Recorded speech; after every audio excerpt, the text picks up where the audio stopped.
If you haven't had the chance to read about Elijah and his battle against the prophets of Baal in 1 Kings 18, you really should take some time and read those chapters, read the context, a few before and a few after.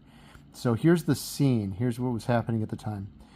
Jezebel was the queen of Israel, and Ahab was the king of Israel. And Jezebel was from Phoenicia, and she brought all of her false gods and instituted their worship in Israel. So she started hunting down all the servants of the Lord and started putting them to death, and hunting down the prophets, tearing down all their houses and whatnot, and putting up her own groves and places to worship the false gods.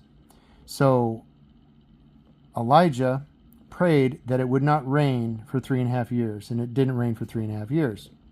So he waited that out. They went through a famine. There were some tough times. And after that 3.5 years, he called together all the prophets of Baal and said, okay, now let's see who really is God. So there were 500, I think it was 400 or 500 prophets of Baal, priests, and servants and whatnot. And they all came together and they decided to have a little contest. So what happened was Elijah has this contest where he goes, here, you guys go ahead and go first.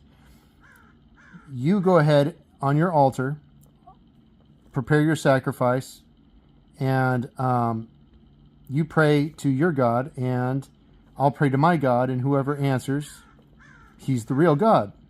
So the prophets of Baal go up there, and they start dancing around and doing their rituals, and there's no fire. So they start to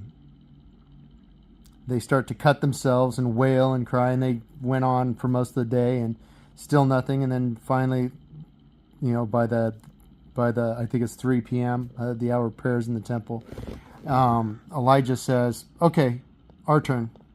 And he tears down their temple and tears down their altar and builds an altar for the Lord. And he prepares the sacrifice, and then he calls for water. And he digs a trench around the altar, and he pours water all over it, like hundreds of gallons of water. And then he prays that God will send fire down, and God does. Fire comes down, consumes the sacrifice. It says that it consumes the sacrifice. It consumes the altar, the rocks of the altar, consumes the dust of the ground. And then all the people, because a great multitude from Israel came and they were watching, they said, the Lord, he is God. The Lord, he is God. Of course, the Lord there is Yahweh. Yahweh is God. And so then Elijah hunted down all the prophets of Baal, the priests of Baal, and put them to death by the sword. So Jezebel hears about this and sends word to Elijah saying, God cursed me if by this time tomorrow you aren't the same as they. So she's like, I'm going to kill you right now. And so Elijah, after this massive victory, that is a massive victory, and he's scared, so he runs off into the desert, and he runs all day and gets to a tree out in the desert, and he's basically out of juice, and the angels came and ministered to him, put a hand on his shoulder and gave him food and water and said, you have a long way to go, Elijah.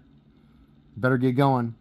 And so Elijah ran off into the Arabian wilderness, ended up at Mount Sinai, or Horeb. And this is where it gets interesting, because he gets out there in Mount Horeb and he goes into a cave and he's hiding. And God comes to him and says, what are you doing here, Elijah? You're not doing what you're supposed to be doing. I gave you a great victory. Why are you here?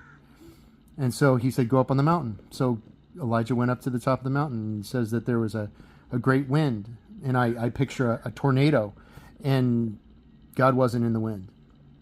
And then there was a great earthquake, but God wasn't in the earthquake. And then there was a fire, but God wasn't in the fire. And then there was a still blowing. that still small voice, God came to Elijah in the wind, in the still blowing, the breath. And he said, "What are you doing here, Elijah?" And Elijah makes his case. He's like, "I've been zealous for you. I've been 100% for you. And now I'm all alone. I'm the last one left. They're killing all of your servants. And now I alone am left." And God's like, "No, I have kept 7,000 men in Israel who have not bent the knee to Baal." 7,000 men.